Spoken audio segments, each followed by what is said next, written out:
मराठी भाषा संवर्धन पंधरवड्यानिमित्त डॉक्टर शंकरराव सातव कला आणि वाणिज्य महाविद्यालयात भाषा बोलणीचा जागर हा विशेष कार्यक्रम दिनांक 23 जानेवारी रोजी सकाळी 11 वाजता संपन्न झाला.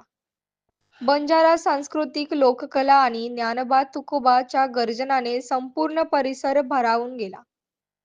भाषा संचालनालय, महाराष्ट्र शासन आणि महाविद्यालय यांच्या संयुक्त विद्यमाने या कार्यक्रमाचे आयोजन करण्यात आले होते. कार्यक्रमाला प्रमुख उपस्थिती महाराष्ट्र शासनाचे भाषा संचालक अरुण गीते, प्राचार्य डॉक्टर पंडित शिंदे, एस के यादव, भारत जाधव, राहुल सूर्यवंशी, एस वाय महाजन उपस्थित होते.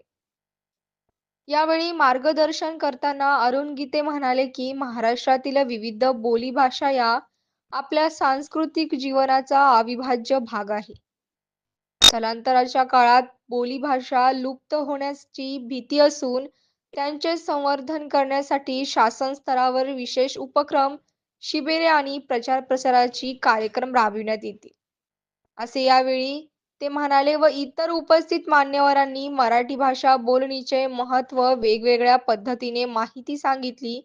बंजारा भाषेचा ऐतिहासिक प्रवास उगलकुड सांगतात.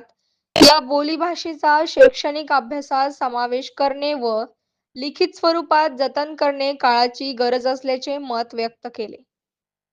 यावेळी उपस्थित मान्यवरांची मराठी बोलीभाषेच्या जतनासाठी आपले आपले विचार मांडले. उपस्थित मान्यवर प्रतीक्षा तालगावकर, प्रमोद इंगोले, राहुल सूर्यवंशी, पत्रकार शिवाजी कराळे, प्राचार्य लक्ष्मी गलांडे, विद्यालयातील शिक्षक, कर्मचारी, अधिकारी, विद्यार्थी व शहरातील भाषाप्रेमी नागरिक मोठ्या संख्येने उपस्थित होते.